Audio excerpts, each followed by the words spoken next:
নিরামিষ রান্না চ্যালেঞ্জের আজকে 14তম দিন আর আজকে আমরা বানাচ্ছি লাচ্ছা পরোটা।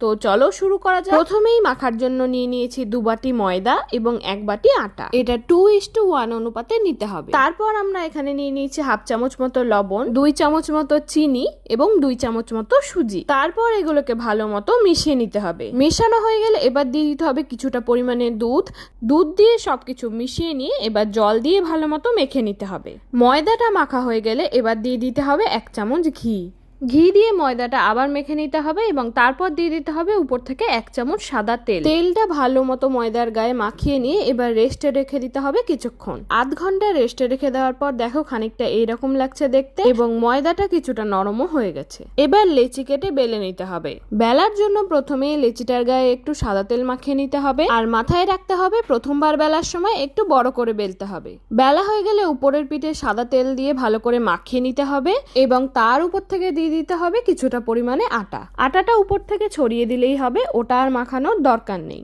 তারপর দিদি যেইভাবে দেখাচ্ছে ওইভাবে ভাঁজ করে নিতে হবে।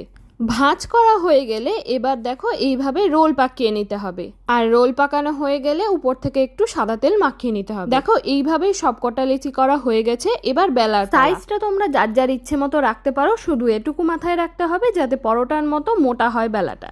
এবার তাওয়াটা গরম হয়ে গেলে পরোটাটা দিয়ে দিতে হবে এবং 2 সাইডটা ভালো মতো আগে সেকে নিতে হবে। 2 সাইডটা সেকা হয়ে গেলে এবার দিয়ে দিতে হবে সাইড থেকে তেল এবং তেল দিয়ে পরোটাটা ভেজে নিতে হবে। এখানে লাচ্ছা পরোটাটা মোটামুটি রেডি হয়ে গেছে। চলো এবার এটাকে তুলে নিই আর এর পরের গুলোও ঠিক এইভাবেই ভেজে নিতে হবে। এবার ফাইনাল লুকটা দেখে নেওয়ার পালা। আমাদের আজকের রেসিপি তোমাদের কেমন লাগলো জানাতে ভুলিও না। আমাদের এই চ্যালেঞ্জটা তো শেষের পথে, এবার কি নতুন চ্যালেঞ্জ নেওয়া যায় বলো তো?